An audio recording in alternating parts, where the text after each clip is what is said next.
आज ये practice set 13 number है, यानी मॉडल पेपर 13 नंबर है लेबर असिस्टेंट ज्योग्राफी के लिए। सो लेबर असिस्टेंट जो भर्ती आई हुई है उसका फर्स्ट पेपर है, कॉमन होता है, सभी के लिए समान होता है। तो वो फर्स्ट पेपर का मॉडल पेपर है, 100 क्वेश्चन है इसमें। टोटल क्वेश्चन कितने हैं? 100 क्वेश्चन है और 1 घंटा टाइम है। तो 1 घंटे में हम 100 क्वेश्चन व्याख्या सहित हल करेंगे। तो चैनल पर नए है तो हमारे channel Alam study and job को लाइक शेयर एंड सब्सक्राइब जरूर से जरूर करें, जिससे आने वाला नोटिफिकेशन आपको सबसे पहले मिलता रहे। तो ये प्रैक्टिस सेट है आज 13वां जो हम स्टार्ट करने जा रहे हैं। इसमें हर पर्सन के ऑप्शन के बाद एक जो उत्तर होता है उसकी व्याख्या की गई है, जिससे एक पर्सन में आपको 4-4, 5-5 पर्सन मिल जाएंगे।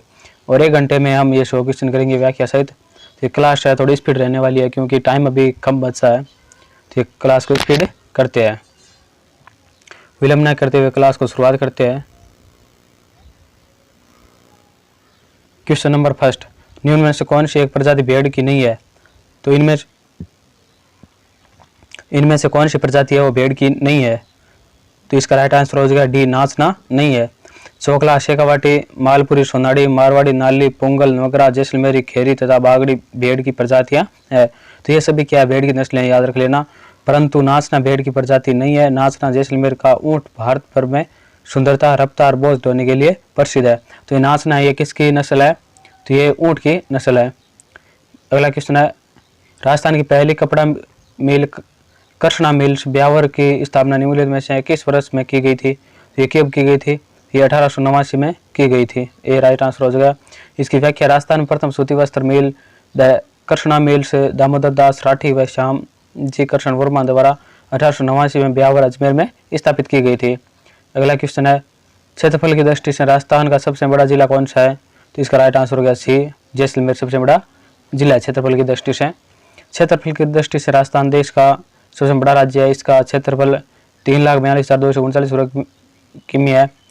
राजस्थान में क्षेत्रफल की दृष्टि में सबसे बड़े 5 जिले जो क्रमश है जैसलमेर 38,401 वर्ग किलोमीटर, बाड़मेर 28,387 वर्ग किलोमीटर, बीकानेर 27,244 वर्ग किलोमीटर, जोधपुर 22,850 वर्ग किलोमीटर एवं नागौर है वो 17,718 वर्ग किलोमीटर। इस प्रकार जो बड़े 5 जिले हैं वो उनके दिए हुए क्षेत्रफल के अनुसार। अगला क्वेश्चन, राजस्थान के निम्नलिखित में से किस शहर में ICAR केंद्रीय भेड़ ऊन अनुसंधान संस्था स्थित है? तो किस राज्य में है? तो इसका राइट आंसर हो जाएगा बी, मालपुरा में स्थित है। केंद्रीय भेड़ एवं ऊन अनुसंधान संस्था अंबिकानगर मालपुरा टोंक में 1962 में स्थित की गई थी। यहाँ भेड़ एवं खरगोश हेतु अनुसंधान कार्य होता है। इस संस्था का मरु क्षेत्रीय परिसर उपकेंद्रीय बीसपाल बीकानेर में स्थापित किया गया है। अगला क्वेश्चन है, किस वर्ष में हल्दीघाटी का युद्ध हुआ था? तो हल्दीघाटी का युद्ध कब हुआ था? 1576 ईस्वी में। हल्दीघाटी का युद्ध 18 जून 1576 को महाराणा प्रताप और मुगल सेनापति मानसिंह सचवा के बीच हल्दीघाटी राज संबंध में हुआ। इसमें मानसिंह विजय हुए थे। अगला क्वेश्चन है, सांभर नमक झील से भारत का लगभग कितना प्रतिशत नमक उत्पादन होता है? तो इनसे कितना प्रतिशत नमक उत्पादन होता है? 9%। भारत में खारे पानी की सबसे बड़ी झील सांभर है जो राजस्थान के जयपुर व नागौर जिलों में स्थित है। भारत सरकार हिंदुस्तान नमक कंपनी द्वारा 1964 में सांभर साल्ट परियोजना प्रारंभ की गई जो नमक का उत्पादन करती है। देश के कुल नमक का 9% सांभर झील से प्राप्त किया जाता है। जो देश में 100% नमक होता है उनमें से जो 9% नमक है वो केवल सांभर झील से प्राप्त किया जाता है। अगला क्वेश्चन है, निम्नलिखित को सम्मिलित कीजिए। रामसनेरी संप्रदाय की शाखा और प्रवर्तक है, तो इनको आपस में सम्मिलित करना है।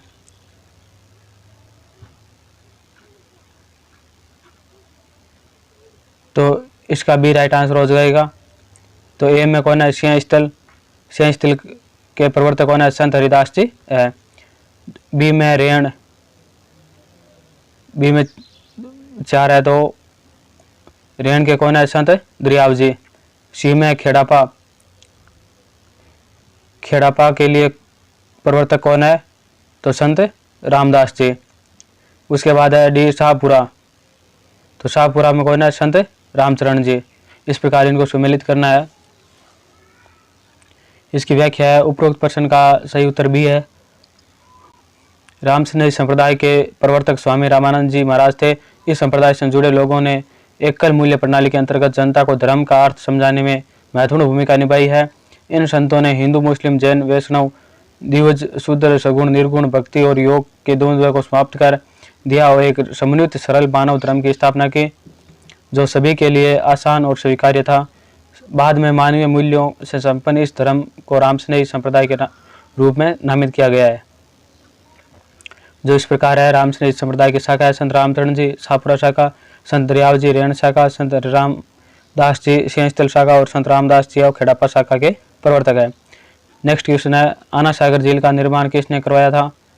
तो आना सागर झील का निर्माण किसने किया? जहांगीर ने। आना सागर झील का निर्माण किन के द्वारा करवाया गया? तो ये जहांगीर के द्वारा गया। अजमेर के निकट नागपाड़ की तलहटी में पृथ्वीराज चौहान के पिता आना जी ने आना सागर झील का निर्माण 1137 ईस्वी में करवाया था। यह प्रश्न गलत है, थोड़ा ध्यान से देख लेना। अगला क्वेश्चन है, वन की आसानी मिली में से किस नदी के नाम से जानी जाती है? तो किस नदी के नाम से जानी जाती है? बनास नदी के नाम से। बनास नदी वन की आशा या वर्णाशा पूर्णतः राजस्थान में बहने वाली सबसे लंबी 480 किलोमीटर है। बनास का उद्गम खमनोर की पहाड़ियाँ राजसमंद से होता है तथा यह रामेश्वर धाम सुवनमाधोपुर के निकट चंबल में मिल जाती है। अगला क्वेश्चन है, दर्रा राष्ट्रीय उद्यान किस वर्ष स्थापित किया गया था? जो दर्रा राष्ट्रीय उद्यान है, ये किस वर्ष स्थापित किया गया था? इसका राइट आंसर ए हो जाएगा, 2004 में स्थापित किया गया था।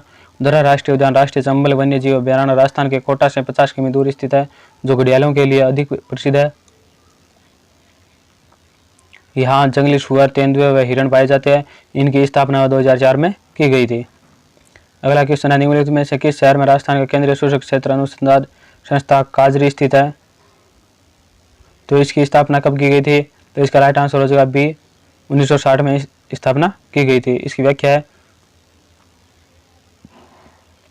केंद्रीय सूचक क्षेत्र अनुसंधान संस्था काजरी की स्थापना 1959 में जोधपुर में की गई थी। इसका मुख्य उद्देश्य सूचक एवं अर्धसूचक क्षेत्रों में वन संपदा व कृषि का विकास करने हेतु पेड़ पौधे मिट्टी के संबंध में व्यापक सर्वेक्षण, शोध एवं अध्ययन करना है। अगला क्वेश्चन, राजस्थान में उदयपुर संभाग में जिलों की संख्या कितनी है?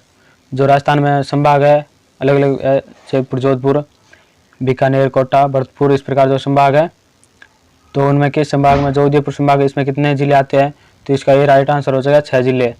राजस्थान में उदयपुर संभाग में 6 जिले उदयपुर, राजसमंद, डूंगरपुर, प्रतापगढ़, बांसवाड़ा व चित्तौड़गढ़ सम्मिलित है।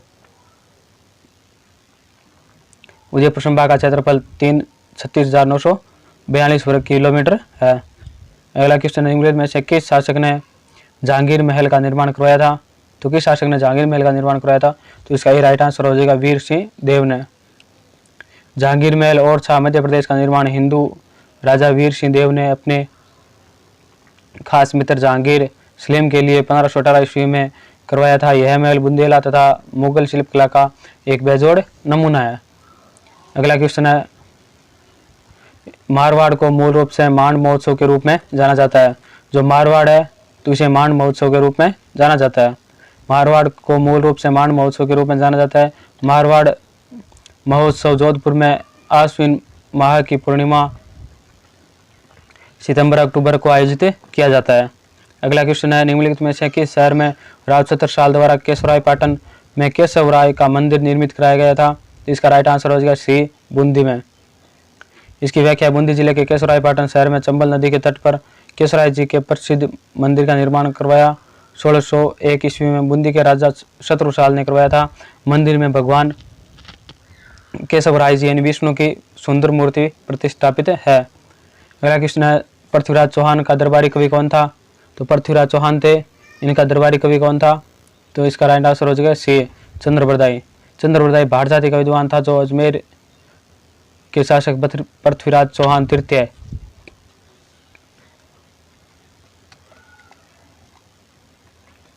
जिसे राय पिथौरा के नाम से भी जाना जाता है, का दरबारी कवि था। चंद्रबरदाई ने हिंदी भाषा में पृथ्वीराज राजस्व महाकाव्य लिखा, जिसमें पृथ्वीराज चौहान के जीवन और चरित्र का वर्णन किया जाता है।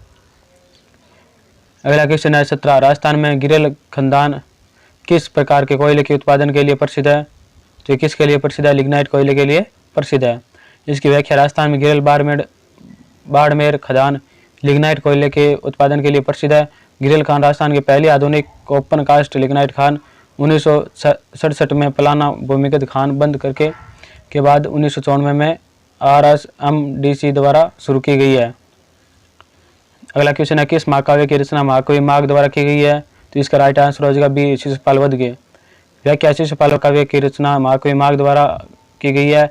20 सर्गों तथा 1800 अलंकारिक छंदों में रचित यह संस्कृत ग्रंथ 6 महाकाव्यों में गिना जाता है। इसमें कर्षण द्वारा शिशुपाल के वध की कथा का वर्णन है। अगला क्वेश्चन है, निम्नलिखित में से कौन सी नदी चंबल की एक सहायक नदी है? तो इनमें से कौन सी चंबल की सहायक नदी है? तो इसका राइट आंसर हो जाएगा शिव बनास नदी है, वो चंबल की सहायक नदी है। तो चंबल राजस्थान की सबसे लंबी, सबसे बड़े अपवाह क्षेत्र वाली है और सब एकमात्र नित्यवाही नदी है। यहाँ नित्यवाही का मतलब है ये पूरे साल भर बहती है। चंबल का उद्गम जनापाव पहाड़ी मध्य प्रदेश है। भामनी, कालीसिंध, पार्वती, नेवज एवं बनास चंबल की सहायक नदियां हैं। अगला क्वेश्चन है, सिंधु घाटी सभ्यता से सिंधु घाटी से संबंधित निम्नलिखित में से कौन सा स्थल राजस्थान में स्थित है? तो कौन सा स्थल है राजस्थान में स्थित है? तो इनमें से तो कालीबंगा है, ये राजस्थान में स्थित है। कालीबंगा हनुमानगढ़ प्राचीन सरस्वती वर्तमान घग्गर नदी के किनारे बसी राजस्थान की सबसे प्राचीन सभ्यता है। इसकी खोज 1952 में अमलादन घोष ने की तथा उत्खनन कार्य बीबी लाल बी के थापड़ के निर्देशन में हुआ। उत्खनन में पूर्व में हड़प्पाकालीन सभ्यता तथा हड़प्पाकालीन सभ्यता के अवशेष मिलते हैं। अगला क्वेश्चन है, राजस्थान का निम्नलिखित में से कौन सा जिला तांबा अयस्क के लिए प्रसिद्ध नहीं है? तो इनमें से कौन सा तांबा अयस्क के लिए प्रसिद्ध नहीं है? तो इसका राइट आंसर हो जाएगा डी, ये प्रसिद्ध नहीं है। और झुंझुनू, अलवर और सीकर ये तांबा के लिए उत्पादन के लिए प्रसिद्ध है। तांबा उत्पादन की दृष्टि से राजस्थान देश में द्वितीय तथा भंडारों की दृष्टि से प्रथम स्थान है। राजस्थान में तांबे के प्राप्ति स्थल निम्न है: झुंझुनू, खेतड़ी, सिंगाना। झुंझुनू में खेतड़ी और सिंगाना, उदयपुर में अजीन, सलूम्बर, बीकानेर में बिदासर, अलवर में खोदरीबा, देलवाड़ा, करौली, रेलमगरा और सीकर में रघुनाथपुरा। झुंझुनू को राजस्थान में तांबा जिला कहा जाता है। तो राजस्थान में किस जिले को तांबा जिला कहा जाता है? तो इसका राइट आंसर हो जाएगा झुंझुनू। अगला क्वेश्चन है, मालवा के किस सुल्तान को राणा कुंभा ने कई बार पराजित किया था? ऐसा कौन है जो मालवा का सुल्तान था जिसको राणा ने कई बार पराजित किया था? तो वह था ए, मोहम्मद खिलजी। महाराणा कुंभा 1433 ईस्वी में मेवाड़ का महाराणा बना। 1473 ईस्वी में कुंभा ने सारंगपुर के युद्ध में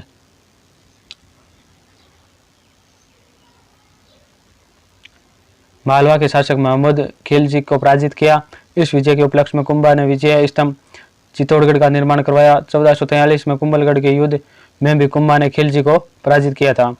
अगला क्वेश्चन है, राजस्थान के गठन के समय प्रथम चरण के दौरान गठित मत्स्य संघ में कितनी रियासतें शामिल थी? तो मत्स्य संघ में कितनी थी? 4 रियासतें। डी राइट आंसर हो जाएगा। राजस्थान एकीकरण के प्रथम चरण मत्स्य संघ का निर्माण 18 मार्च 1948 को अलवर, भरतपुर, धौलपुर और करौली सहित 4 रियासतों व चीफ निमराना को मिलाकर किया गया था।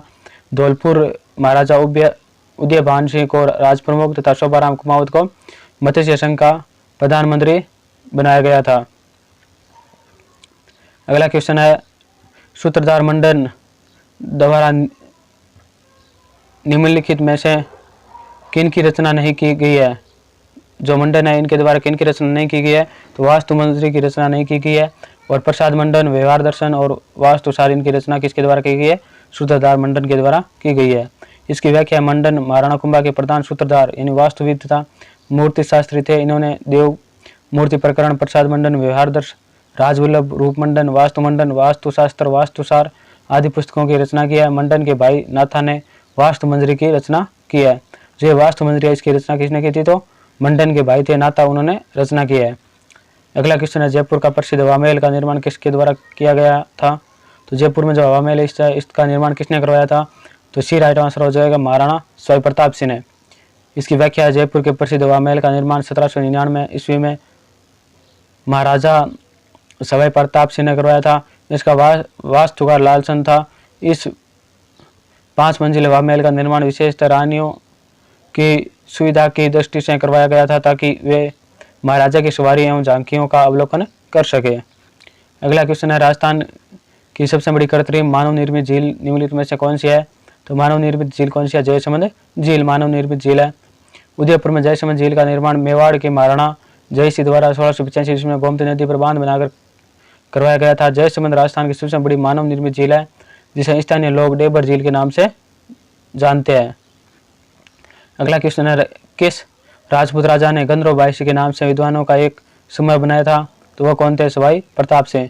कला व साहित्य प्रेमी व विद्वानों ने के आश्रयदाता सवाई प्रताप सिंह ने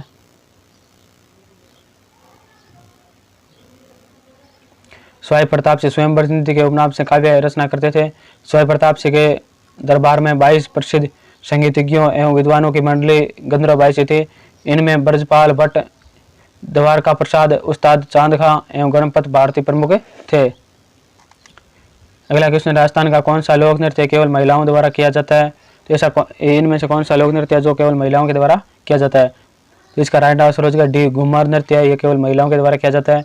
घेर नृत्य, चांग नृत्य और ढोल नृत्य ये किसके द्वारा किया जाता है? तो ये पुरुषों के द्वारा किए जाते हैं। इसकी व्याख्या है, राजस्थान की संस्कृति का पहचान चिन्ह बन चुका है।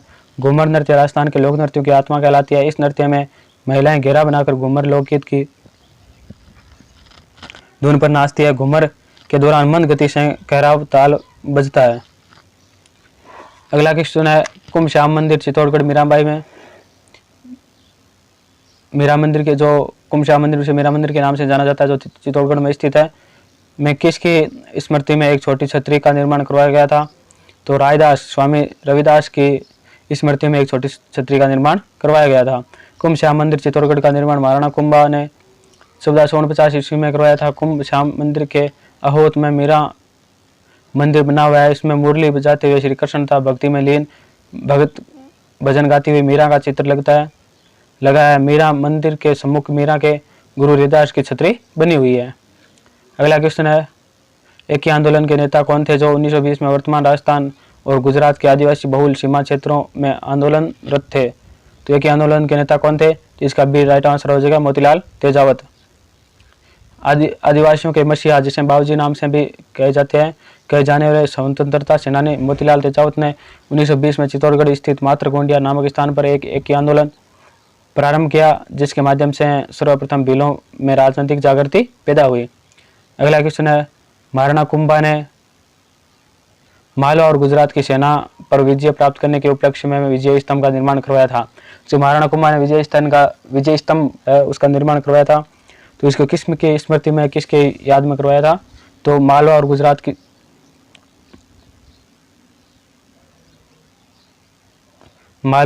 की सेना पर विजय प्राप्त करने की स्मृति में बनवाया था। इसकी व्याख्या है, महाराणा कुंभा के मालवा और गुजरात की सेना पर विजय प्राप्त करने के उपलक्ष्य में विजय स्तंभ चित्तौड़गढ़ का निर्माण करवाया गया था। 122 फीट ऊंचा यह 9 मंजिला विजय स्तंभ भारतीय स्थापत्य कला की बारीकी एवं सुंदर कारीगरी का नायाब नमूना है। इसे भारतीय मूर्तिकला का विश्वकोश भी कहा जाता है। अगला क्वेश्चन है, जूनागढ़ किले का पुराना नाम निम्नलिखित में से कौन सा है? तो जूनागढ़ किले का पुराना नाम कौन सा है? तो इसका भी राइट आंसर हो जाएगा लालगढ़ का किला। लाल पत्थरों से निर्मित जूनागढ़ किले का निर्माण बीकानेर के शासक राय सिंह ने करवाया था। इसे लालगढ़ भी कहा जाता है। तो जो बीकानेर का जूनागढ़ किला, इसे क्या कहा जाता है? लालगढ़ भी कहा जाता है। यह दुर्ग चतुष्कोण या चतुर्भुजाकृति का है तथा लगभग 1078 गज की परिधि में विस्तृत है।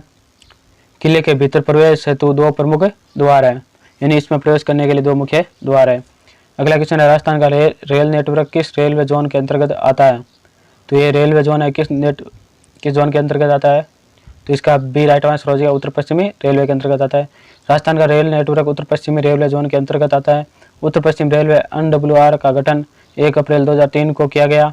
इसका मुख्यालय अजमेर में है। NWR के अधीनस्थ मंडल जयपुर, जोधपुर, अजमेर तथा बीकानेर है। अगला क्वेश्चन है, किस शहर में दिलवाड़ा मंदिर स्थित है? तो दिलवाड़ा मंदिर है वो किस शहर में स्थित है? तो डी राइट आंसर हो जाएगा माउंट आबू। व्याख्या, दिलवाड़ा जैन मंदिर माउंट आबू सिरोही में स्थित है। 11वीं-12वीं शताब्दी में निर्मित यह मंदिर स्थापत्य एवं मूर्ति कला के अनुपम उदाहरण है। यहाँ 5 मंदिरों का समूह है, जिसमें से 2 विमल वसई तथा तेजपाल के मंदिर अधिक प्रसिद्ध है। अगला क्वेश्चन है, 1857 के स्वतंत्रता संग्राम के समय मारवाड़ में निम्नलिखित में इसमें किस कुल देवी की मूर्ति प्रेरणा स्रोत थी? तो किस देवी की मूर्ति और प्रेरणा स्रोत थी? तो बी राइट आंसर हो जाएगा सुगाली माता। इसकी व्याख्या है, आहुआ के ठाकुर चंपावतों की कुलदेवी सुगाली माता का मंदिर आहुआ पाली 1857 की क्रांति का मुख्य केंद्र रहा था। 1857 के प्रथम स्वतंत्रता संग्राम में आहुआ के ठाकुर कुशाल सिंह चंपावत का अविस्मरणीय योगदान रहा था, यानी नहीं भूलने वाला योगदान रहा था। जो ठाकुर कुशाल सिंह थे, इनका 1857 की क्रांति में बहुत ज़्यादा योगदान था।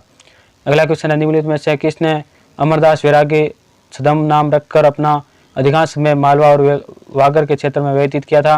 तो वे कौन थे? ए राइट आंसर हो जाएगा जोरावर सिंह बारठ। इसकी व्याख्या है, 12 सितंबर 1893 ईस्वी को उदयपुर में जन्मे जोरावर सिंह बारठ प्रताप सिंह बारठ के चाचा व केसरी सिंह बारठ के भाई ने अमरदास वैरागी नाम रखकर अधिकांश समय मालवा और बागर क्षेत्र में व्यतीत किया था। इन्होंने 23 दिसंबर 1912 को भारत के तत्कालीन गवर्नर जनरल लॉर्ड हार्डिंग के जुलूस पर बम फेंका था। अगला क्वेश्चन है, किस रणथंभौर शासक ने दिल्ली सल्तनत में जलालुद्दीन खिलजी को परास्त किया था, लेकिन अंततः 1301 में उन्होंने अलाउद्दीन खिलजी से पराजित होना पड़ा था? तो वो कौन से शासक थे? बी राइट आंसर हो जाएगा हमीरदेव चौहान। इसकी व्याख्या, जयतर का पुत्र हमीरदेव चौहान वंश की इस शाखा का अंतिम व सबसे प्रतापी शासक था, जिसने 1282 से 1301 ईस्वी तक शासन किया। 1292 ईस्वी में जलालुद्दीन ने रणथंभौर पर आक्रमण किया, लेकिन सफलता नहीं मिली। 1301 ईस्वी में अलाउद्दीन पर आक्रमण किया, जिसमें अमीर सहित सभी राजपूत योद्धा मारे गए तथा रानी रंगदेवी के नेतृत्व में सैकड़ों वीरांगनाओं ने जौहर किया था। जौहर किसे कहती है कि जो वीरांगनाएं होती थी वो अग्निकुंड में कूद जाती थी। जो महलों में अग्निकुंड बने हुए होते थे, जो भी राजा लड़ने जाता था, अगर वो युद्ध में हार जाता केसरिया साफा धारण करके, तो पीछे से जो उनकी रानियां होती थी वो अग्निकुंड में अपनी समाधि ले लेती थी, तो उसे क्या कहा जाता था? जौहर कहा जाता था। राजस्थान, अगला क्वेश्चन है, राजस्थान का लगभग कितने प्रतिशत भूभाग मरुस्थल से घिरा हुआ है? तो मरुस्थल से कितना प्रतिशत भाग गिरा हुआ है? तो 61%। सी राइट आंसर हो जाएगा इसका। इसकी व्याख्या, राजस्थान का लगभग 61% भूभाग मरुस्थलों से घिरा हुआ है। मरुस्थल के अधिकांश भाग पर बालू का स्तूपों यानी रेत के टीलों का विस्तार है। यहाँ पर प्रदेश की सबसे विरल आबादी पाई जाती है। विरल का होता है कि कम आबादी पाई जाती है। थार मरुस्थल स्थानीय भाषा में थली के नाम से जाना जाता है। जो थार मरुस्थल है वो स्थानीय भाषा में थली के नाम से जाना जाता है। राजस्थान के किस क्षेत्र में बहुतायत में काली मिट्टी पाई जाती है? तो ये राइट आंसर हो जाएगा, हाड़ौती क्षेत्र में काली मिट्टी बहुत ज़्यादा पाई जाती है। इसकी व्याख्या, राजस्थान के हाड़ौती क्षेत्र झालावाड़, बूंदी, बारा, कोटा आदि जिलों में काली मिट्टी पाई जाती है। इस मिट्टी में फास्फेट, नाइट्रोजन एवं जैविक पदार्थों की अल्पता तथा कैल्शियम एवं पोटास की अधिकता रहती है। जो काली मिट्टी होती है इसमें किसकी अधिकता रहती है? कैल्शियम एवं पोटास की अधिकता रहती है। अगला क्वेश्चन है, निम्नलिखित में से किस चक्रपाणी मिश्र द्वारा नहीं लिखा गया है? तो इनमें से कौन सा ग्रंथ है ये चक्रपाणी मिश्र द्वारा नहीं लिखा गया है? तो देवमूर्ति प्रकरण यह नहीं लिखा गया है, और विश्ववल्लभ मुहूर्त वाला माला और राज्याभिषेक पद्धति ये सभी किसके द्वारा लिखे गए? चक्रपाणी मिश्र द्वारा लिखे गए हैं। महाराणा प्रताप के दरबारी पंडित चक्रपाणी मिश्र ने 4 ग्रंथों विश्ववल्लभ मुहूर्तमाला, राज्याभिषेक पद्धति तथा व्यवहार दर्शन की रचना की। देवमूर्ति प्रकरण महाराणा कुंभा के दरबारी साहित्यकार मंडन की रचना है।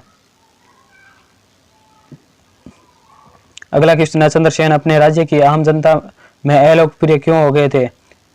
तो इसका राइट आंसर है, वो महाजन वर्ग से धन की लूट के कारण वो क्या हो गए थे? आम जनता से एक अलोकप्रिय हो गए थे। इसकी व्याख्या, चंद्रसेन महाजन वर्ग से धन की लूट के कारण अपने राज्य की आम जनता से में अलोकप्रिय हो गए थे। उल्लेखनीय है कि 1562 ईस्वी में मालदेव की मृत्यु उपरांत चंद्रसेन राजगद्दी पर बैठा, जिससे मालदेव का ज्येष्ठ पुत्र उदय सिंह नाराज होकर अकबर के पास चला गया। अकबर ने हुसैन कुली के नेतृत्व में शाही सेना भेजकर जोधपुर पर अधिकार कर लिया तथा चंद्रसेन बदनाजून चला गया। चंद्रसेन मुगलों की अधीनता स्वीकार नहीं करते हुए अंतिम समय तक संघर्ष करता रहा। इस कारण उन्हें मारवाड़ का महाराणा प्रताप कहते हैं। तो इसी कारण क्या कहा जाता है? इसे मारवाड़ का महाराणा प्रताप कहा जाता है। अगला क्वेश्चन है, सोम एक सहायक नदी है, तो सोम किसकी सहायक नदी है? तो बी राइट आंसर हो जाएगा, माही की सहायक नदी है। कौन सी है? सोम। व्याख्या, उपरोक्त प्रश्न का सही उत्तर बी है। माही नदी मध्य प्रदेश के धार जिले में विंध्याचल श्रेणी में महाद झील से निकलती है। यह 3 राज्यों मध्य प्रदेश, राजस्थान, गुजरात में बहती हुई खंभात की खाड़ी के माध्यम से अरब सागर में मिल जाती है। माही नदी की कुल लंबाई 576 किमी। इसे पश्चिम राजस्थान की स्वर्ण रेखा कहा जाता है। यह कर्क रेखा को क्या करती है? 2 बार पार करती है। इसकी सहायक नदियों में इरू, सोम, जाखम, अन्नस, हरन, चप, मोरेन एवं भद्र है। साबरमती की मुख्य सहायक नदियां हैं वाक्कल, सही, हाथमती, मेसवा और माजम है। बनास की मुख्य सहायक नदियों में बेड़स, मनाली, कोठियारी, खारी, मैनाल, कालीसील, मासी, ढूंढ व मोरेल प्रमुख है।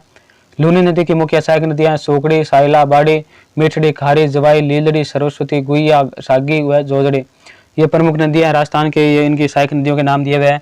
तो वीडियो को रोक करके आराम से ये देख लेना, याद कर लेना, बहुत ही परीक्षा दृष्टि से बहुत ही महत्वपूर्ण है। जैन मंदिर की स्थापना का उल्लेख करने वाले प्रतिहार अभिलेख कौन सा है?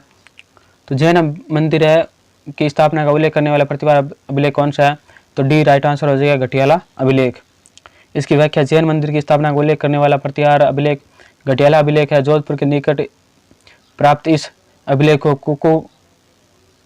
कुकुक प्रतिहार ने उत्कीर्ण करवाया था। इस अभिलेख में मंग जाति के ब्राह्मणों एवं प्रतिहार नरेश कुकुम का वर्णन है।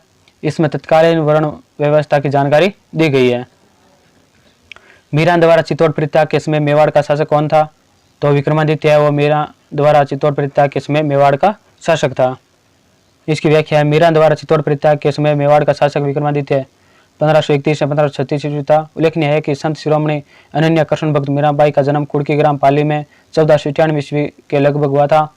मीरा के पिता में राव दुद्दा मेड़ता के जागीरदार थे।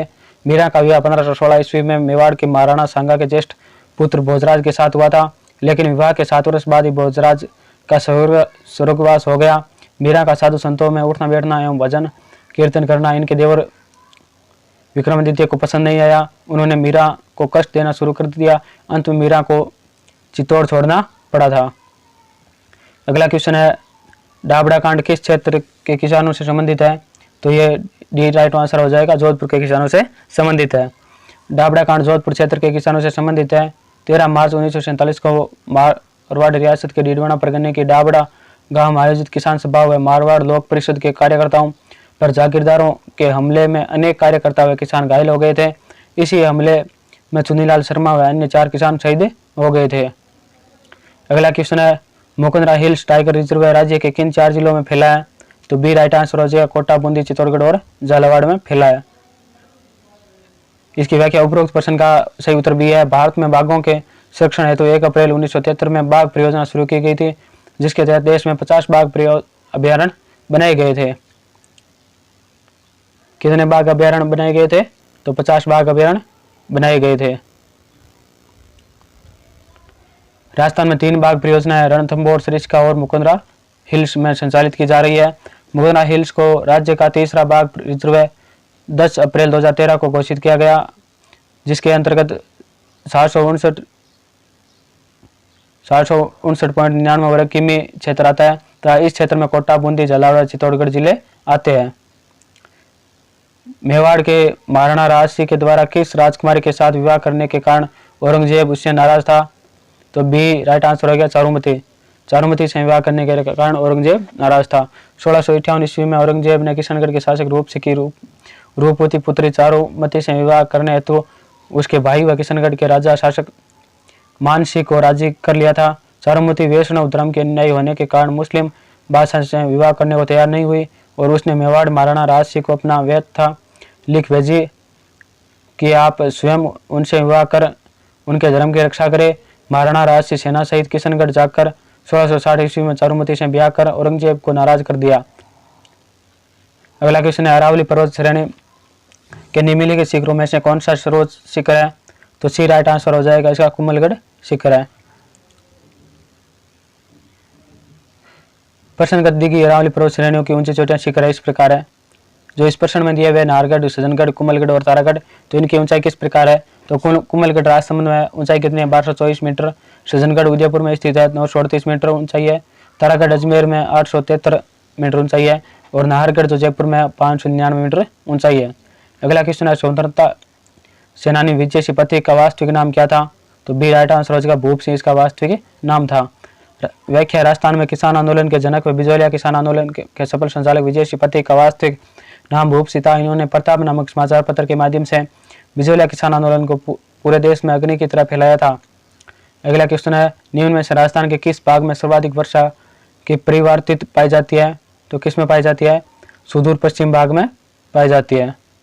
इसकी व्याख्या है, राजस्थान के सुदूर पश्चिम भूभाग पर वर्षा की सर्वाधिक परिवर्तितता यानी अनियमितता पाई जाती है। उल्लेखनीय है कि राज्य का जैसलमेर जिला औसत वार्षिक वर्षा के प्रतिशत में सर्वाधिक उतार चढ़ाव वाला जिला है। राज्य में उत्तर पश्चिम से दक्षिण पूर्व दिशा में औसत वार्षिक वर्षा की मात्रा में क्रमशः वृद्धि होती रहती है।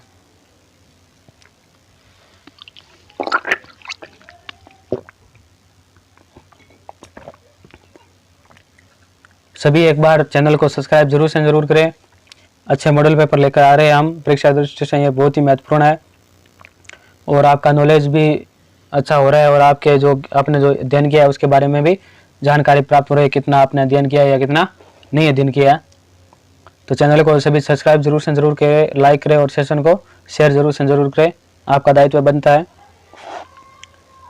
अगला क्वेश्चन है, राजस्थान के निम्नलिखित खिलाड़ियों में से कौन एक मुक्केबाज है जिसे महाराणा प्रताप पुरस्कार मिल चुका है? तो ये इसका राइट आंसर होगा श्रीमती सीमा पूनिया। सीमा पूनिया राजस्थान के बॉक्सर है जो चिड़वा झुंझुनू के निवासी है। इन्हें वर्ष 2015-16 में महाराणा प्रताप पुरस्कार से सम्मानित किया गया है। अगला क्वेश्चन है, 1574 में चंद्रसेन के विद्रोही होने पर अकबर ने उसे दंड देने के लिए किसे भेजा था? तो डी राइट आंसर हो जाएगा, राय सिंह ने भेजा था। इसकी व्याख्या है, 1562 ईस्वी में मालदेव की मृत्यु उपरांत उसका पुत्र चंद्रसेन जोधपुर की गद्दी पर बैठा, जिससे मालदेव का ज्येष्ठ पुत्र उदय सिंह नाराज होकर अकबर के पास चला गया।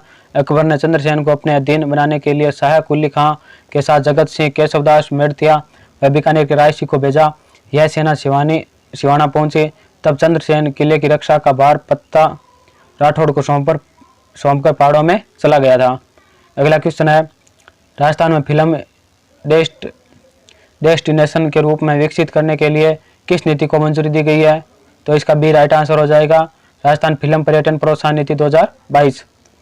मुख्यमंत्री अशोक गहलोत की अध्यक्षता में हुई मंत्रिमंडलीय की बैठक में राजस्थान को फिल्म डेस्टिनेशन के रूप में विकसित करने के उद्देश्य से राजस्थान फिल्म पर्यटन प्रोत्साहन नीति 2022 को मंजूरी दी गई है। मंत्रिमंडल के इस निर्णय से राज्य में फिल्म शूटिंग को प्रोत्साहन मिलेगी।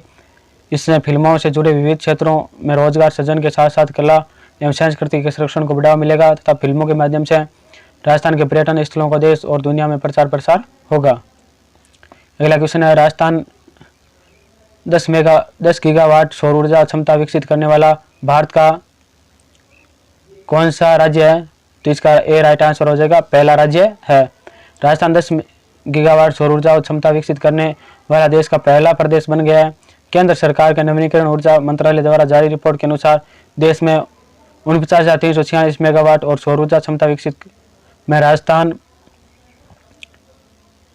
10,506 मेगावाट सौर ऊर्जा क्षमता विकसित कर समूचे देश में शीर्ष पर आ गया है। यानी संपूर्ण देश में कितनी होती है ऊर्जा, सौर ऊर्जा से प्राप्त कितनी ऊर्जा प्राप्त होती है? तो 49,346 मेगावाट। इनमें से राजस्थान 1 लाख कितनी उत्पादित करता है? तो 10,506 मेगावाट उत्पादित करता है। केंद्र द्वारा जारी रिपोर्ट के अनुसार 7,534 मेगावाट क्षमता के साथ कर्नाटक दूसरे स्थान पर और 6,309 मेगावाट क्षमता के साथ गुजरात तीसरे स्थान पर स्थित है। अगला क्वेश्चन है, इनमें से राजस्थान का पहला जैविक कृषि जिला घोषित किया गया है। तो राजस्थान का पहला जैविक कृषि जिला किसे घोषित किया गया है? तो इसका राइट आंसर हो जाएगा सी, डूंगरपुर को। डूंगरपुर जिले को राजस्थान का पहला जैविक कृषि जिला घोषित किया गया है। अगला क्वेश्चन है, ग्रीनविच माध्य समय GMT तथा भारतीय प्रमाण समय इंडियन स्टैंडर्ड टाइम IST के बीच समय अंतराल कितना है? तो इसका 5.5 घंटा 5 घंटे और 30 मिनट समय अंतराल है। इसकी व्याख्या है, ग्रीनविच माध्य समय GMT तथा भारतीय प्रमाण समय IST के बीच 5 घंटे 30 मिनट का समय अंतराल है। उल्लेखनीय है कि भारत में 82.5 डिग्री पूर्वी देशांतर जो इलाहाबाद के निकट मिर्जापुर से गुजरती है के समय को मानक समय माना जाता है। यही समय ग्रीनविच माध्य समय से 5.5 घंटे आगे है। उसके अगला क्वेश्चन है, अक्षांश भूपृष्ठ पर भूमध्य रेखा के उत्तर या दक्षिण एक बिंदु की कोणीय दूरी है जो है भूमध्य रेखा से मापी जाती है। अक्षांश भूपृष्ठ पर भूमध्य रेखा के उत्तर या दक्षिणी एक बिंदु की कोणीय दूरी है जो पृथ्वी के केंद्र से मापी जाती है। अक्षांश रेखाओं को अंशों, मिनटों एवं सेकंडों में दर्शाया जाता है। अगला क्वेश्चन है, 1804 ईस्वी में बनी नेपोलियन की कानून संहिता में कौन सा कानून सम्मिलित था? तो डी राइट आंसर हो जाएगा, नागरिक संहिता, दंड विधान और व्यवसायिक संहिता, व्यवसाय संहिता, ये तीनों सम्मिलित है। नेपोलियन की कानून संहिता 1804 ईस्वी में बनी इस विधि संहिता को नेपोलियन कोड कहा जाता है। इसमें 5 प्रकार के कानून थे: नागरिक संहिता, नागरिक प्रक्रिया संहिता, दंड विधान, अपराध प्रक्रिया संहिता और व्यवसाय संहिता। 59 किस महाद्वीप को श्वेत महाद्वीप के नाम से जाना जाता है? तो इसका राइट आंसर हो जाएगा बी, अंटार्कटिका महाद्वीप को श्वेत महाद्वीप के नाम से जाना जाता है। अंटार्कटिका विश्व का 5वां सबसे बड़ा महाद्वीप है, जो संपूर्ण रूप से दक्षिणी गोलार्ध में दक्षिण ध्रुव के चारों ओर विस्तृत है। इसे विज्ञान को समर्पित महाद्वीप या श्वेत महाद्वीप भी कहा जाता है। अंटार्कटिका अत्यंत ठंडी जलवायु का महाद्वीप है। यहाँ औसत तापमान सदैव हिमांक बिंदु से नीचे रहता है। इस महाद्वीप का 98% भाग सदैव बर्फ से ढका रहता है। यहाँ पर बर्फ की 2 से 5 किमी मोटी परत पाई जाती है। तो बर्फ की कितनी मोटी परत है? तो 2 से 5 किमी मोटी परत पाई जाती है। अगला क्वेश्चन है, यूरोप की एक पर्वत श्रृंखला है। तो यूरोप की पर्वत श्रृंखला कौन सी है? तो इसका राइट आंसर हो जाएगा सी, आल्प्स। आल्प्स किसकी पर्वत श्रृंखला है? यूरोप के। आल्प्स यूरोप की एक पर्वत श्रृंखला है। आल्प्स की सबसे ऊंची चोटी माउंट ब्लैक फ्रांस में है। यूरोप का सर्वोच्च पर्वत शिखर एल्ब्रूज रूस में स्थित है। इनकी ऊंचाई 5642 मीटर है। रॉकी पर्वत उत्तरी अमेरिका में स्थित है। एंडीज विश्व की सबसे लंबी पर्वत श्रृंखला है, जो दक्षिण अमेरिका के पश्चिमी तट पर स्थित है। बोल्शेविक दल का प्रमुख नेता कौन था? तो बी राइट आंसर हो जाएगा लेनिन। 1903 ईस्वी में सोशल डेमोक्रेटिक पार्टी 2 शाखाओं बोल्शेविक डेमोक्रेटिक पार्टी व मेनशेविक डेमोक्रेटिक पार्टी में विभाजित हो गई। बोल्शेविक डेमोक्रेटिक पार्टी सभी दलों में सर्वाधिक शक्तिशाली दल था। इसकी स्थापना व्लादिमीर उलिनोव लेनिन ने की थी। अगला क्वेश्चन है, जर्मनी में आर्थिक महामंदी की शुरुआत हुई तो कब हुई? बी राइट आंसर हो जाएगा 1929 में। वर्ष 1929 में वॉल स्ट्रीट एक्सचेंज शेयर बाजार के धराशायी हो जाने के बाद जर्मनी को अमेरिका से मिल रही आर्थिक सहायता बंद हो गई। यह जर्मनी के लिए आर्थिक महामंदी की शुरुआत थी। अगला क्वेश्चन है, निम्न में से किस ज्वालामुखी के उद्गार से सबसे अधिक विस्फोट एवं भयंकर रूप में होता है तथा सर्वाधिक विनाशकारी होती है? तो इसका राइट आंसर होगा सी, पिलियन तुल्य ज्वालामुखी होती है। ये सर्वाधिक विनाशकारी होती है, इसमें भयंकर विस्फोट होता है। इसकी व्याख्या इस प्रकार के ज्वालामुखी में उद्गार सबसे अधिक विस्फोट एवं भयंकारी रूप में होता है तथा सर्वाधिक विनाशकारी होता है। इस प्रकार के ज्वालामुखी से निकलने वाला लावा अत्यंत चिपचिपा होता है। इस प्रकार के ज्वालामुखी से निकलने वाले लावा विखंडित पदार्थ आदि ढाल के सारे एवलाज की तरह प्रवाहित होती है, जिसे न्यूज एडिनेटस अर्थात जलता हुआ बादल ग्लोविंग क्लूड कहा जाता है। अगला क्वेश्चन है, क्रांति के समय अमेरिका में कुल 13 उपनिवेश बसाए जा चुके थे, जिनमें सर्वाधिक संख्या किसकी थी? तो ए अंग्रेज की सर्वाधिक संख्या थी। क्रांति के समय 1775 ईस्वी तक अमेरिका में कुल 13 उपनिवेश बसाए जा चुके थे, जिनमें रहने वाले 90% लोग अंग्रेज थे तथा 10% डच, जर्मन और फ्रांसीसी और पुर्तगाली थे। अगला क्वेश्चन है, जावा व सुमात्रा के मध्य स्थित सुडा जल डमरू मध्य में आक्रांताओं ज्वालामुखी का उद्गार किस वर्ष हुआ था? आक्रांताओं ज्वालामुखी का उद्गार किस वर्ष हुआ था? तो सी राइट आंसर हो जाएगा 1883 ईस्वी में। सन 1883 ईस्वी में जावा एक सुमात्रा के मध्य स्थित सुंडा जल डमरू मध्य के क्रातवा ज्वालामुखी का उद्गार हुआ था, जिससे भयानक भूकंप आया एवं समुद्र में 120 फीट ऊंची लहर उठी थी। अगला क्वेश्चन है, पिट्सबर्ग क्लीवलैंड औद्योगिक क्षेत्र किस के लिए प्रसिद्ध है? तो ए राइट आंसर हो जाएगा लोहा इस्पात उत्पादन के लिए प्रसिद्ध है। इसकी व्याख्या पिट्सबर्ग क्लीवलैंड औद्योगिक क्षेत्र लोहा इस्पात के उत्पादन के लिए प्रसिद्ध है। यह क्षेत्र अल्पेशियन की खानों का कोयला,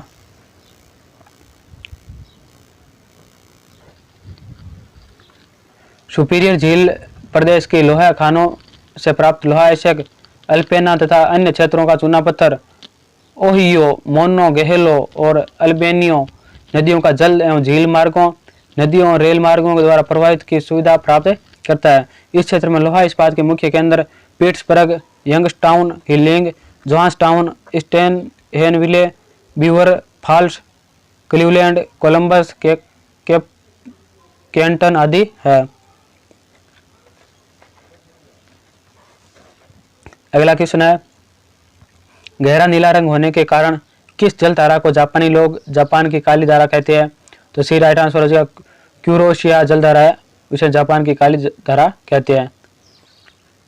गहरा नीला रंग होने के कारण क्यूरोशिया जल धारा को जापानी लोग जापान की काली धारा कहती है। इसका विस्तार ताइवान के दक्षिण से 45 डिग्री उत्तरी अक्षांश तक है। इसकी उत्पत्ति का कारण 30 विषुववृत्तीय जल धारा द्वारा जल का जमाव एवं घनत्व की भिन्नता है।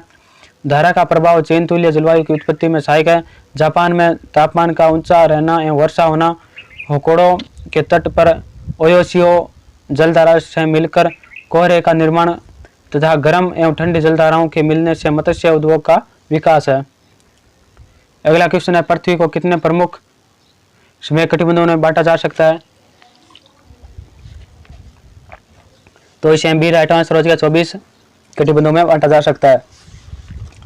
पृथ्वी को 24 मुख्य एवं 48 गौण कटिबंधों में विभाजित किया गया है। प्रत्येक कटिबंध 15 डिग्री या 60 डिग्री 30 मिनट देशांतर है, ताकि दो निकटवर्ती कटिबंध के समय में 1 या आधे घंटे का अंतर हो। गारा स्थलाकृति कहाँ मिलती है? इसके निर्माण में किस दूत या कारक का सहयोग होता है? इसका राइट आंसर हो जाएगा ए, मरुस्थलों में पवनों द्वारा होता है। मरुस्थलीय क्षेत्र में जब ऊपरी कठोर शैलें तथा नीचे कोमल शैलें लंबवत रूप में मिलती है तो पवन के अपघर्षण से विभिन्न प्रकार के स्थल रूप का निर्माण होता है। सारा मरुस्थल अफ्रीका में इसी गारा कहते हैं। जो पवन के द्वारा अलग प्रकार के स्थलाकृति का निर्माण होता है तो उसे सारा मरुस्थल जो अफ्रीका में स्थित है तो वहां पर क्या कहा जाता है? तो वहां पर इसे गारा कहा जाता है। अगला क्वेश्चन है 70 नंबर है अगला। यूरोप का सबसे महत्वपूर्ण आंतरिक जलमार्ग कौन सा है? जो यूरोप है तो उसका आंतरिक जलमार्ग, महत्वपूर्ण आंतरिक जलमार्ग कौन सा है? तो सी राइट आंसर हो जाएगा, राइन मार्ग है।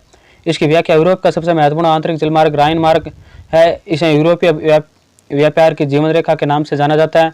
इस नदी का प्रवाह basin Germany, France, Switzerland, Italy, Austria, Netherlands, Belgium, Luxembourg तथा लिechtenstein में विस्तारित है। यह विश्व की सर्वाधिक व्यस्त आंतरिक व्यापारिक मार्ग वाली नदी है। इस नदी में होने वाले व्यापार में कोयले का महत्व अधिक होने के कारण इसे कोयला नदी भी कहा जाता है। जर्मनी में राइन की अन्य सहायक नदियां हैं वेजर नदी, एलव नदी, ओडर नदी, सीन नदी, गेरून नदी तथा लोयर नदी भी आंतरिक परिवहन में सहायता करती है। अगला क्वेश्चन, निम्नलिखित में से कौन सी नदी भ्रंश घाटी से होकर बहती है? तो भ्रंश घाटी से होकर बहने वाली नदी कौन सी है? तो इसका राइट आंसर हो जाएगा बी, नर्मदा नदी। नर्मदा नदी भ्रंश घाटी से होकर बहती है। इस नदी का उद्गम स्थल अमरकटक पहाड़ियाँ, शहडोल मध्य प्रदेश है तथा यह भरूच गुजरात में खंभात की खाड़ी में मिलती है। यह नदी जबलपुर में भेड़ाघाट के समीप कपिल धारा जलप्रपात का निर्माण करती है। अगला क्वेश्चन है, दक्कन के अलावा में कौन सी मिट्टी निर्मित हुई है जो कपास की खेती के लिए उपयुक्त है? तो इसका राइट आंसर हो जाएगा बी, काली मिट्टी। जो काली मिट्टी है ये कपास के लिए उपयोगी सिद्ध हुई है। इसकी व्याख्या, दक्कन के लावा पठार के अपर्दन एवं अपशयन से उपजाऊ काली मिट्टी निर्मित हुई है जो कपास की खेती के लिए सर्वाधिक उपयुक्त है। अगला क्वेश्चन है, गेहूं का सबसे प्रमुख उत्पादक राज्य निम्न में से कौन सा है? तो सर्वाधिक गेहूं वाला राज्य को उत्पादन करने वाला राज्य कौन सा है? तो बी राइट आंसर हो जाएगा, उत्तर प्रदेश है। व्याख्या, गेहूं के सबसे प्रमुख उत्पादन राज्य उत्तर प्रदेश देश के कुल उत्पादन का 30%, मध्य प्रदेश, पंजाब एवं हरियाणा है, तो जहां पर हरित क्रांति के पश्चात उच्च उत्पादकता एवं उत्पादन प्राप्त किया गया है। यदि भारत के राष्ट्रपति का पद अचानक रिक्त हो जाए और कोई उपराष्ट्रपति न हो तब कौन राष्ट्रपति बनता है? तो डी राइट आंसर हो जाएगा, भारतीय सर्वोच्च न्यायालय का न्यायाधीश बनता है। इसकी व्याख्या, यदि राष्ट्रपति का पद अचानक रिक्त हो जाए और उपराष्ट्रपति भी न हो तब राष्ट्रपति भारत के सर्वोच्च न्यायालय का मुख्य न्यायाधीश अथवा यदि वह भी न हो तो सर्वोच्च न्यायालय का वरिष्ठतम न्यायाधीश बनेगा। भारत में पाए जाने वाले अधिकांश लोहा धातु किस किस्म का है? तो भारत में पाए जाने वाला जो लोहा है वो किस किस्म का है? तो हेमेटाइट, ए राइट आंसर हो जाएगा। व्याख्या है, हेमेटाइट भारत में लोहा अयस्कों में द्वितीय कोटि का लोहा अयस्क है, किंतु भारत में 80% लोहा अयस्क हेमेटाइट कोटि का ही पाया जाता है। भारत में लोहा अयस्क के उत्पादन में विश्व में चौथा स्थान रखता है। यहाँ 4 प्रकार के लोहा अयस्क पाए जाते हैं। मैग्नेटाइट, यह सर्वोत्कृष्ट कोटि का लोहा आवश्यक है, किंतु भारत में इसका बहुत कम मात्रा पाई जाती है। यह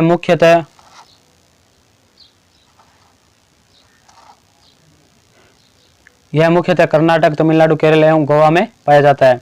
भारत में मैग्नेटाइट लोहे का लगभग 70% भाग कर्नाटक में मिलता है। हेमेटाइट प्रकार का जो कोई लोहा है, हेमेटाइट पूरी भारत के राज्यों ओडिशा, झारखंड और छत्तीसगढ़ राज्यों में पाया जाता है। लिमोनाइट व सिडोराइट निम्न किस्म का लोहा आवश्यक होता है। अगला क्वेश्चन है, मौलिक अधिकार के रूप में हटाए जाने से पूर्व संपत्ति का अधिकार किस अनुच्छेद का हिस्सा था? जो संपत्ति का आधार पहले मौलिक अधिकार था और वर्तमान में कानूनी अधिकार है, तो ये पहले किस में था? तो ये राइट आंसर हो जाएगा इसका बी, 19 में, अनुच्छेद 19 में था। पहले संविधान के भाग 3 में उल्लिखित 7 मौलिक अधिकार में से संपत्ति का अधिकार एक था। यह अनुच्छेद 19(1) चाहे वह अनुच्छेद 31 में वर्णित था, किंतु 44वें संविधान संशोधन अधिनियम 1978 द्वारा मूल अधिकारों में से संपत्ति के अधिकार को भाग 3 में अनुच्छेद 19(1) चाहे और अनुच्छेद 31 को निराशित किया गया है। संपत्ति का अधिकार अब मूल अधिकार न होकर अब एक विधिक अधिकार या कानूनी अधिकार है, जिसे भाग 12 में नए अनुच्छेद 300(a) में रखा गया है। लेख मैं नास्तिक क्यों हूँ लिखा गया है, तो मैं नास्तिक क्यों किसके द्वारा लेख लिखा गया है? तो बी राइट आंसर हो जाएगा, ये सुभाष चंद्र बोस के द्वारा लिखा गया है। इसकी व्याख्या है, इसकी व्याख्या इस प्रकार है, भगत सिंह भारत में महान स्वतंत्रता सेनानी थे। सॉरी, मैं नास्तिक क्यों, इसका राइट आंसर हो जाएगा भगत सिंह द्वारा। ये लेख भगत सिंह द्वारा लिखा गया है। इसकी व्याख्या है कि भगत सिंह भारत में महान स्वतंत्रता सेनानी थे। इन्होंने भारत की आज़ादी के लिए नौजवान भारत सभा की स्थापना की थी। कांकोरी कांड जैसे विद्रोह में नाम आने से उन्हें कारावास की सजा सुनाई गई। लाहौर सेंट्रल जेल में कैद के दौरान भगत सिंह ने मैं नास्तिक क्यों एक लेख लिखा। इसका प्रथम प्रकाशन लाहौर के अखबार दी पीपल में 27 दिसंबर 1931 को हुआ था। अगला क्वेश्चन है, महान संस्कृत कवि एवं नाटककार राजशेखर निम्न में से किसके दरबार से संबंधित था? तो ये किसके दरबार से संबंधित था? महेंद्रपाल प्रथम के दरबार से संबंधित था। महान संस्कृत कवि एवं नाटककार राजशेखर पाल शासक महेंद्रपाल के दरबार में था। महेंद्रपाल का उत्तर में साम्राज्य हिमालय के पदतल तक फैला हुआ था तथा उत्तर पश्चिम में उसकी सीमाएं करनाल पंजाब तक फैली हुई थी। अगला क्वेश्चन है, ग्रीन हाउस गैसों में सबसे अधिक उत्सर्जित होने वाली गैस है? तो ए राइट आंसर हो जाएगा CO2। ग्रीन हाउस गैसों कार्बन डाइऑक्साइड, मीथेन, क्लोरोफ्लोरोकार्बन एवं नाइट्रोजन ऑक्साइड में कार्बन डाइऑक्साइड सबसे अधिक 50% उत्सर्जित होने वाली गैस है। अगला क्वेश्चन है, कौन से भारतीय राजा के समय ईस्ट इंडिया कंपनी इंग्लैंड में स्थापित हुई थी? तो भारतीय राजा के समय ईस्ट इंडिया कंपनी इंग्लैंड में स्थापित हुई थी। तो बी राइट आंसर हो जाएगा अकबर।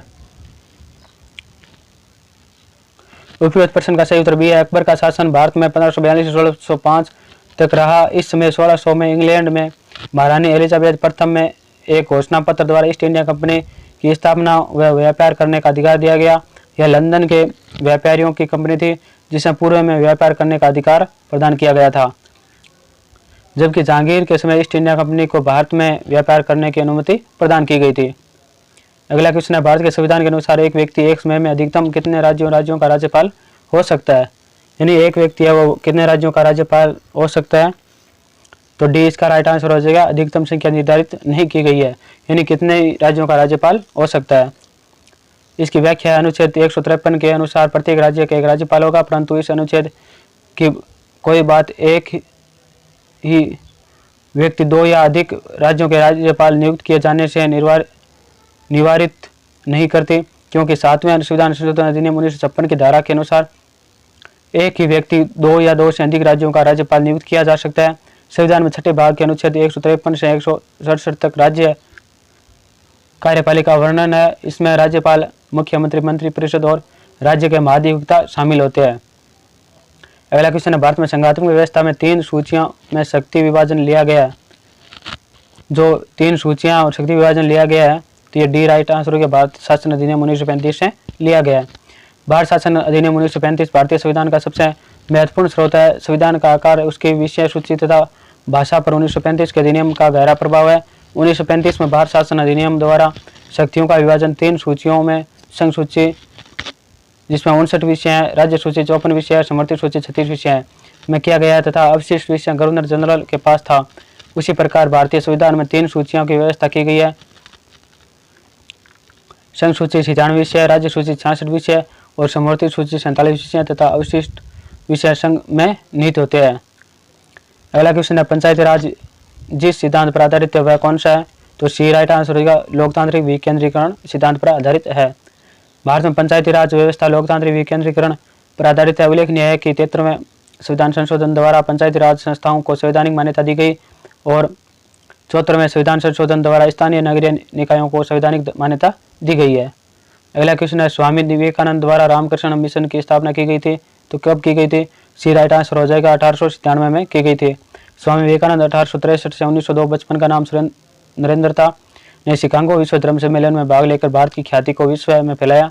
अमेरिका से लौटने के बाद 1897 में उन्होंने रामकृष्ण मिशन की स्थापना वेलूर में की थी। अगला क्वेश्चन है इनमें से कौन सा अधिकार मौर्य प्रशासन का भाग नहीं था? इनमें से कौन सा अधिकारी मौर्य प्रशासन का भाग नहीं था? तो डी राइट आंसर हो जाएगा अग्रहारिका, यह मौर्य प्रशासक का भाग नहीं था। इसकी व्याख्या है मौर्यकालीन प्रशासक के अधिकारियों से युक्त राजूक व प्रादेशिक शामिल है। युक्त अशोक द्वारा नियुक्त है, वह केंद्र एवं स्थानीय शासन के मध्य संपर्क करी थी और राजूक अशोक द्वारा नियुक्त होते थे। ग्रामीण क्षेत्रों की देखभाल हेतु कर संग्रह एवं न्यायिक शक्तियों से युक्त अधिकारी था। प्रादेशिक या जिलाधिकारी था। अर्थशास्त्र में वर्णित प्रदेश था। अग्रहारिका गुप्तकालीन अधिकारी जो दान विभाग का प्रधान माना गया था। तो अभी 85 क्वेश्चन है वो कंप्लीट हो गया है। इसमें 100 क्वेश्चन है पूरे मॉडल पेपर में। जो जियोग्राफी के जो लेबर असिस्टेंट है प्रथम पेपर आता है 100 क्वेश्चन का, वो ये पेपर है। तो इसमें जो जियोग्राफी वाले जो अभ्यर्थी देख रहे हैं उनके लिए ध्यान रखना है, सिलेबस है वो प्रथम पेपर का केवल राजस्थान ही है। राजस्थान का भूगोल, राजस्थान का इतिहास, राजस्थान की कला संस्कृति है और कुछ नहीं देखना है इसमें से, केवल वही क्वेश्चन देखना है। और जो भूगोल से संबंधित है, विश्व का भूगोल, भारत का भूगोल, वही क्वेश्चन है वो जो जिन्होंने लेबर असिस्टेंट जियोग्राफी से अप्लाई किया उनके लिए उपयोगी है। और ये पूरा मॉडल पेपर है, ये जो जिन्होंने लेबर असिस्टेंट साइंस से अप्लाई किया है उनके लिए ये पूरा उपयोगी है और जो होम साइंस से अप्लाई किया उनके लिए भी उपयोगी है। अगला क्वेश्चन है 86 नंबर। इनमें से कौन सा बाल अभिप्रेरणा के अंतर्गत आता है? तो बाल अभिप्रेरणा के अंतर्गत कौन सा आता है? आवश्यकता, पुरस्कार, प्रशंसा। तो इसका राइट आंसर हो जाएगा बी, ए और बी दोनों। आवश्यकता और पुरस्कार दोनों बाल अभिप्रेरणा के अंतर्गत आते हैं। आंतरिक अभिप्रेरणा आवश्यकताएं अंतर्नोद, प्रोत्साहन, मूल प्रवृत्तियां आदि है। और बाह्य अभिप्रेरणा पुरस्कार, दंड, निंदा, प्रशंसा, प्रतिद्वंद्विता की भावना आदि।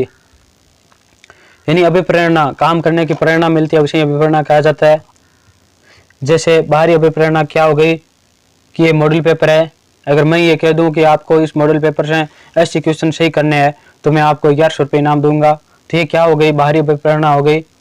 और जो आंतरिक अभिप्रेरणा होती है वो क्या है कि आपके मन में हो कि मैं ये लेब असिस्टेंट का पेपर है ये पूर्ण करूं, इसमें ज़्यादा से ज़्यादा क्वेश्चन सोल्व करूं और मेरा सिलेक्शन हो जाए और मेरे पास पैसे हो, मेरे परिवार हो खुश हो। तो ये क्या है? आपके अंदर से जो जागृत होती है अभिप्रेरणा, वो आंतरिक अभिप्रेरणा होती है। और जो बाहर के द्वारा होती है, जैसे पुरस्कार के द्वारा अगर आप कुछ चीज़ को पढ़ते हो, इस पेपर को पढ़ते हो, तो बाहरी अभिप्रेरणा हो गई। अगला क्वेश्चन है थॉर्नडाइक के अनुसार निम्न में से कौन सा बुद्धि का प्रकार है?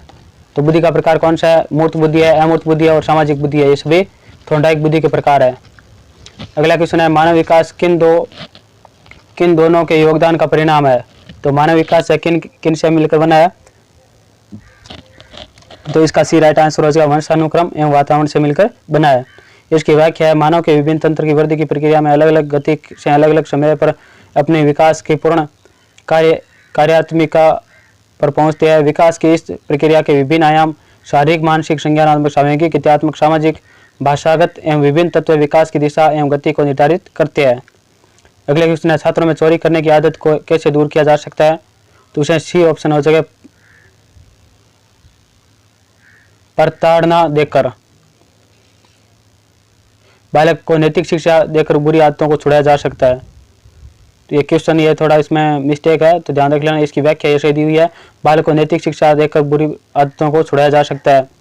यानी बालक को चोरी करने की आदत है, उसे बताना चाहिए कि ये खराब है, ऐसे है वैसे है, ये बताना चाहिए। अगला क्वेश्चन है 90, आदतें होती है। तो आदतें कैसी होती है? तो ये अर्जित होती है। आदतें क्या की जाती है? अर्जित की जाती है, न कि जन्मजात होती है। इसकी व्याख्या, जो कार्य बार बार दोहराने में सहज क्रिया की तरह स्वचालित हो जाते हैं उसे आदत कहते हैं। ऐसा होने पर व्यक्ति के द्वारा यही कहा जाता है कि उसे ऐसा करने की आदत पड़ गई है। यानी आपको आदत पड़ गई है, जैसे क्लास को बीच में छोड़कर चले जाते हो, इतनी अच्छी क्लास होती है, तो ये क्या कि आपकी गलत आदत है, क्लास के अंत तक बने रहना है आपको। अभिक्षमता किसे कहती है? तो इसका ये राइट आंसर हो जाएगा, व्यक्ति की अंतःशक्ति जिसे प्रशिक्षण देकर अनंत बनाया जा सकता है, तो इसे अभिक्षमता कहा जाता है। अगला क्वेश्चन है, स्वदेशीय व्यवहार का संबंध है। तो स्वदेशीय व्यवहार का संबंध किससे है? टोलमैन से है। टोलमैन स्वदेशीय व्यवहार के लिए जाने जाते हैं। उनके द्वारा प्रतिपादित सीखने के सिद्धांत में व्यवहारवाद का सामंजस्य देखने को मिलता है। ये एक व्यवहारवादी है, किंतु उनका योगदान क्षेत्र सिद्धांतवादी के रूप में महत्वपूर्ण है। अब देखो, ये क्लास इतनी अच्छी हो रही है कि पड़ोसी डीजे बजा रहा है, क्लास को इतनी अच्छी होनी चाहिए, क्योंकि जब खुशी का माहौल होता है तभी डीजे बजाया जाता है। तो आपके ये बैकग्राउंड में गाने सुनाई देंगे होंगे, ये पड़ोस में डीजे बज रहा है, उसके गाने सुनाई दे रहे हैं आपको। व्यवहारिक बुद्धि के संपर्क के साथ किसका नाम साचरित है? तो ये राइट आंसर हो जाएगा होवार्ड गार्डनर का। अगला क्वेश्चन है, कृत्रिम बुद्धि पद का प्रतिपादन किसने किया था? तो इसका ये राइट आंसर हो जाएगा जॉन मैकार्थी ने।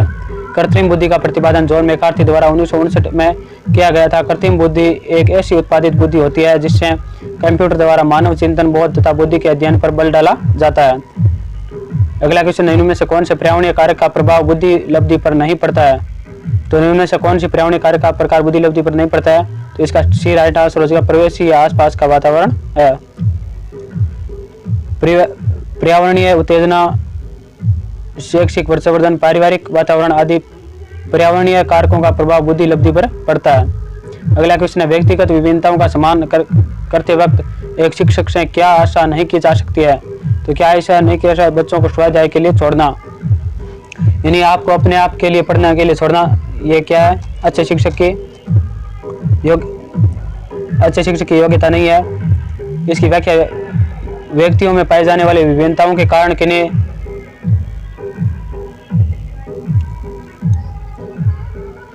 दो व्यक्तियों को एक दूसरे का प्रतिरूप नहीं माना जा सकता है। ये भिन्नता इतनी अधिक होती है कि हम इनमें से केवल सर्वप्रमुख का ही विवरण प्रस्तुत कर सकती है। एक शिक्षक को व्यक्तिगत भिन्नताओं को ध्यान में रखते हुए बच्चों का स्वाध्याय पर नहीं छोड़कर भिन्नताओं के अनुसार शिक्षण प्रक्रिया को व्यवस्थित करना चाहिए। अगला क्वेश्चन, इनमें से कौन सी विशेषता परिपक्वता को अधिगम से अलग करती है? वह कौन सी है? तो ये राइट आंसर है, यह एक स्वाभाविक प्रक्रिया है। अगला क्वेश्चन है, बालकों के विकास के संदर्भ में निम्नलिखित में से कौन सा कथन सत्य है? तो डी राइट आंसर हो जाएगा, बालक सामान्य से विशिष्ट की ओर अग्रसर होता है। बालक के विकास की विशेषताएं सामान्य से विशिष्ट की ओर अग्रसर, सतत प्रक्रिया, संगठित प्रक्रिया, वयसोन्मुखी विकास होता है। विकास पर मूल प्रवृत्तियों का प्रभाव होता है। अगला क्वेश्चन है, विकास को प्रभावित करने वाले वातावरणीय कारकों का प्रकार है। तो डी राइट आंसर हो जाएगा, पारिवारिक कारक, विद्यालय कारक और संतान संबंधी कारक है। विकास को प्रभावित करने वाले वातावरणीय कारक है, जो वातावरणीय कारक कौन से है? पारिवारिक कारक, विद्यालय कारक, माता संबंधी कारक और संतान संबंधी कारक है। मारिया मोंटेसरी पद्धति में शिक्षा दी जाती है। तो किसके द्वारा शिक्षा दी जाती है? गीतों के द्वारा, खेलों के द्वारा, उपहारों के द्वारा।